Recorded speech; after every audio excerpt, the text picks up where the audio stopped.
আল্লাহ যিনি আসমান বানিয়েছেন, জমিন বানিয়েছেন, পৃথিবীর সব কিছু বানিয়েছেন, তার প্রতি তো আমরা ঈমান এনেছি। তাকে বাদ দিয়ে কেন এই মানুষকে আমরা খোদা মানব? সুতরাং এই দেশে আমাদের থাকার কোনো ব্যবস্থা নাই, এই দেশে আর থাকার কোনো অবস্থা নাই। আমরা এই দেশ থেকে বের হয়ে অন্য দেশে চলে যাই। এভাবে মনে মনে তারা নিয়ত করলো এবং এই দেশ থেকে বের হয়ে তাফসীরের মধ্যে আসছে একটা গাছ, একটা বট গাছ, সেই বট গাছের নিচে এসে তারা বসলো। 7 জন যুবক বসে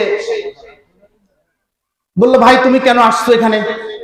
বলে, সে তো আমাদেরকে শিরক করতে বলে, তাকে খোদা মানতে বলে। তো আমি আমার ঈমানকে হেফাজত করার জন্য, আমি আমার ঈমানকে বহাল রাখার জন্য আমি এই দেশ থেকে চলে যাব, এজন্য আমি এখানে এসে বসেছি।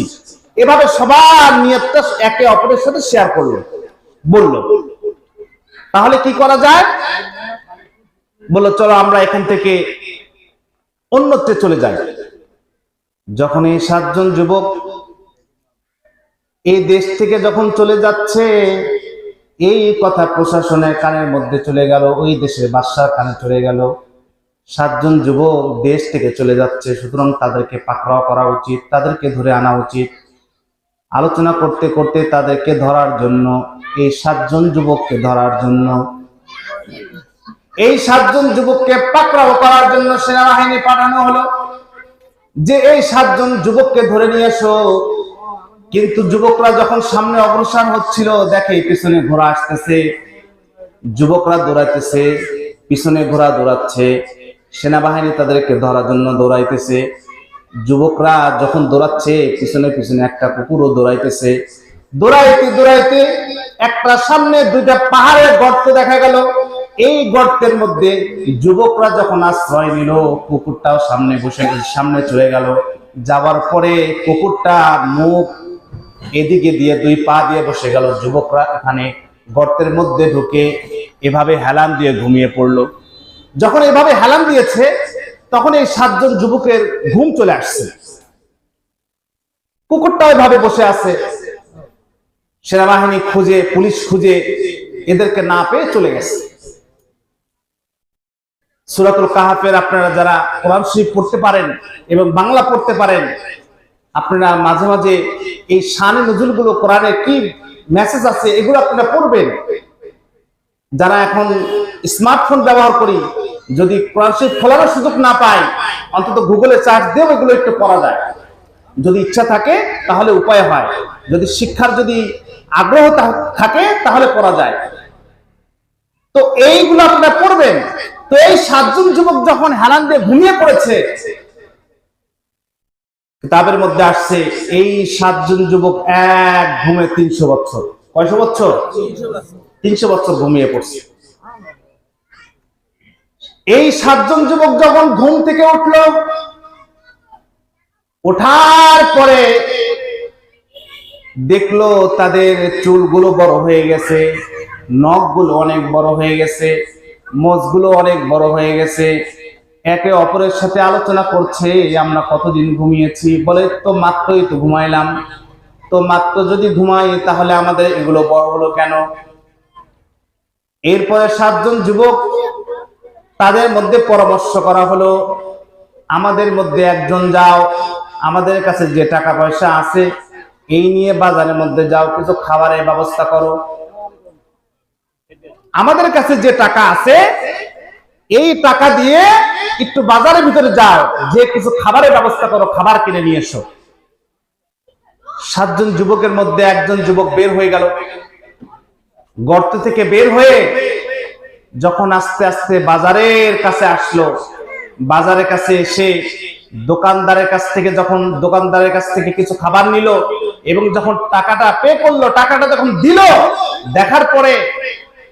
দেওয়ার পরে দোকানদার দেখতেছে এই টাকা তো আমাদের এই অঞ্চলে চলে না, এই টাকাটা তো আমাদের এই অঞ্চলে চলে না। আর দেখতে কেমন বিশ্রী, মোজগুলো অনেক বড় বড়, চুলগুলো অনেক বড় বড়, নখগুলো অনেক বড় বড়, এটা কেমন দেখতে। তো যখন এই টাকাটা দিয়েছে, তখন এই টাকাটা যখন চেনে নাই, তখন বললে, এই টাকা আপনি কোথায় পেলেন? এই টাকা আপনি কোথা থেকে আনছেন? এই বাজারের ভিতরে লোকদের মধ্যে সমালোচনা শুরু হলো, একে অপরের কানে কানে কানে কানে কথা বলা শুরু করলো। একজন অদ্ভুত মানুষ এই বাজারের মধ্যে আসছে, অপরিচিত একজন মানুষ আসছে বাজারের ভিতরে, এবং সে আমাদের কাছে যে দিরহাম, যে টাকাটা দিয়েছে, এই টাকাটা আমাদের অঞ্চলে চলে না। তো মানুষের মধ্যে কথা হতে হতে হতে হতে হতে হতে পুরো বাজার গরম হয়ে গেছে। এখন সকলে এই লোকটাকে ঘিরে ধরছে, তুমি এই টাকা কোথায় পাইলা? এই টাকা একজন বৃদ্ধ, প্রবীণ এক বৃদ্ধ, তার কাছে বলা হলো, আপনি দেখেন তো এই টাকাটা চেনেন কিনা। তখন বৃদ্ধ এই টাকাটা নিয়ে বলতেছে, হ্যাঁ, আজ থেকে আমি ওই সময় একদম বাচ্চা ছিলাম, ছোট ছিলাম। আমি যখন ছোট ছিলাম তখন আমাদের পার্শ্ববর্তী এলাকায় একজন বাদশা ছিল, সেই বাদশার আমলের তো এই টাকা, এটা তো 300 বছর আগের টাকা। আগের জামানায় যখন বাদশা ছিল, আমাদের যেমন টাকার ভিতরে মানুষের থাকে, ছবি থাকে, আগের জামানায় টাকার ভিতরে, দিরহামের ভিতরে, স্বর্ণ মুদ্রার ভিতরে বাদশাদের সিল থাকতো, বাদশাদের ছবি থাকতো, অঙ্কন করত। তো বৃদ্ধ বলল, এই টাকাটা তো 300 বছর আগের টাকা, এই দিরহাম তো 300 বছর আগের দিরহাম। তো বললো, তুমি এই টাকা কোথায় পাইছো?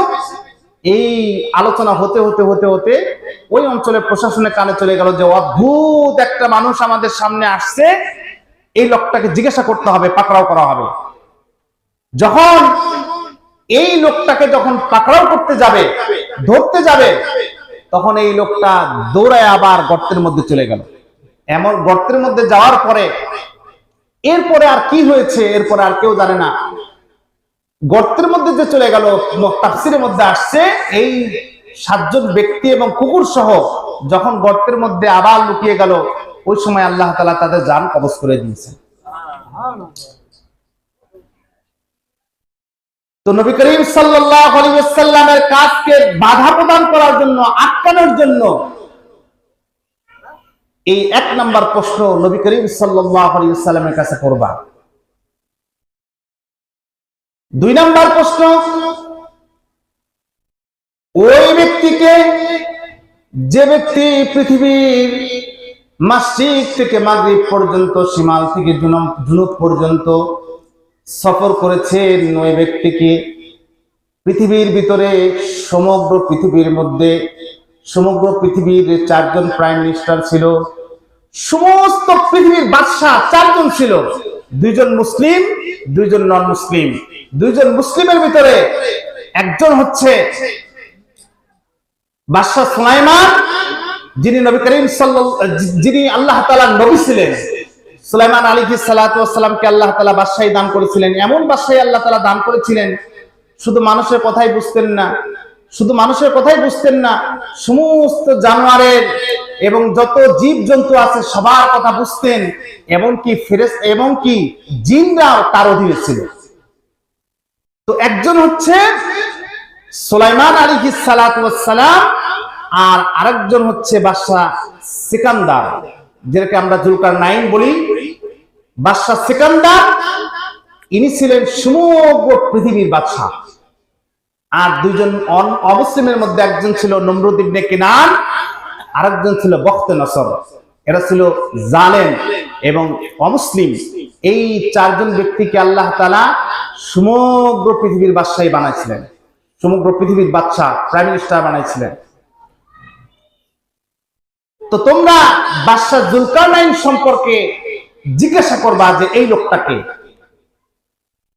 3 নাম্বার প্রশ্ন করবা রূহ সম্পর্কে, আমাদের ভিতরে যে আত্মা আছে, আমাদের ভিতরে যে রূহটা আছে, এই রূহটা কি, এটা জিজ্ঞাসা করবা। কাফেরের প্রতিনিধি দল এই 3টা প্রশ্ন নিয়ে নবী করিম সাল্লাল্লাহু আলাইহি ওয়াসাল্লামের কাছে চলে আসলো। আসার পরে নবী করিম সাল্লাল্লাহু আলাইহি ওয়াসাল্লামকে বলা হলো, ইয়া রাসূলুল্লাহ, আপনি যদি সত্য নবী হয়ে থাকেন, আপনি যদি আল্লাহর পয়গম্বর হয়ে থাকেন, আপনি যদি আল্লাহর পক্ষ থেকে নবী হয়ে থাকেন, তাহলে আমরা 3টা প্রশ্ন করব। এই তিনটার প্রশ্নের উত্তর যদি আপনি দিতে পারেন তাহলে আমরা সকলে